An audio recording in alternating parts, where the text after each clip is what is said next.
This evening at 5:55 p.m., officers from our problem-oriented policing unit initiated the stop of a male with a black Nissan sedan on North Missouri Avenue at the Wawa gas station. During the course of the stop, the suspect driver attempted to pin Officer Matthew Steiner between the suspect's vehicle and the gas pumps and concrete bollards in the Wawa.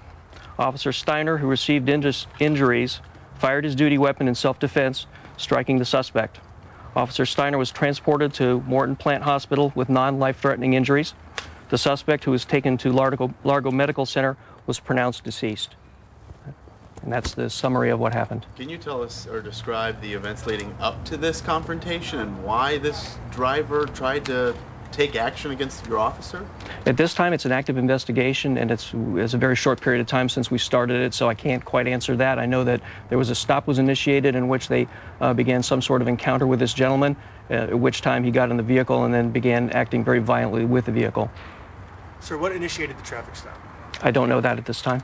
Does he have a criminal record? Yes, the person does. Can you shed any light on what type of history he has? No, I'm not going to release any of that information. Next of kin has not yet been notified, so tomorrow morning, perhaps once the next of kin has been notified, we'll be able to release more information on the subject. Were any people at the Wawa ever in danger? I would probably say yes. At the time that the vehicle was speeding forward, it hit several concrete bollards.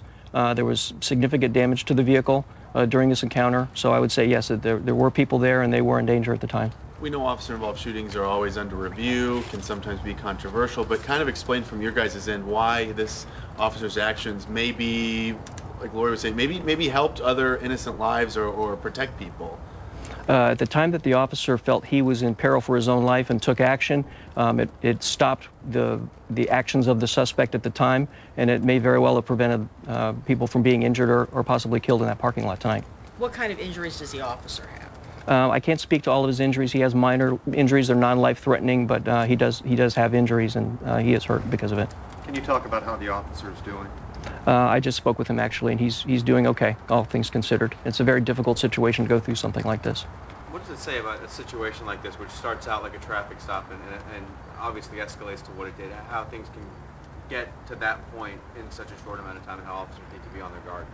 It appeared in this particular instance that it happened extremely quickly. The subject went right to a resistive attitude and action, and in that case, the officers are trained to deal with whatever presents itself to them, but it's obviously very difficult because of the potential for danger, but also the fact that we have to deal with people in difficult situations, and we have to deal with them, generally speaking, in calm and rational ways.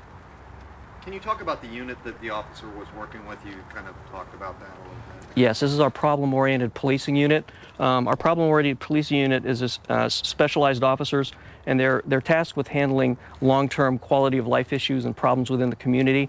So they're responsible for crime prevention and reduction, residential and community checks, threat assessments, coordinating neighborhood watch programs, promoting crime prevention programs, and just generally addressing any kind of chronic crime or any hot spots, areas where we have a spike in crime that needs more addressing than typical calls for service. So where this happened, was this be considered a hot spot and that's why this officer was there? Or was this a run-of-the-mill traffic stop or was this the driver targeted? I don't know at this time what the nature of the stop was, so I wouldn't consider that area necessarily a high crime area. However, these are high crime area individuals that they deal with, so they may very well have been surveilling him at the time, or they may have just seen somebody that they actually know, because we tend to stop people that we know that are committing crimes from our previous backgrounds with them. And was this officer when he fired his weapon, was he shooting into the car? The driver was still sitting behind the wheel and it went through the windshield? Can you kind of give us any indication of how the bullets were fired? Yeah, the detectives are working through that right now, the actual mechanics of the shooting. I know that the officer fired into the vehicle, striking the subject, and that's pretty much all I know about exactly how the shooting occurred. And was he the only one in the vehicle? Yes, the suspect was the only person in the vehicle. And was the officer working with someone else, or was he the only one in his vehicle? It's my understanding that Officer Steiner also had a backup officer who arrived on scene at about the time of the shooting. That was Officer Prentice Abels, A-B-L-E-S. Do you know how many other people were in the gas station at the time, roughly?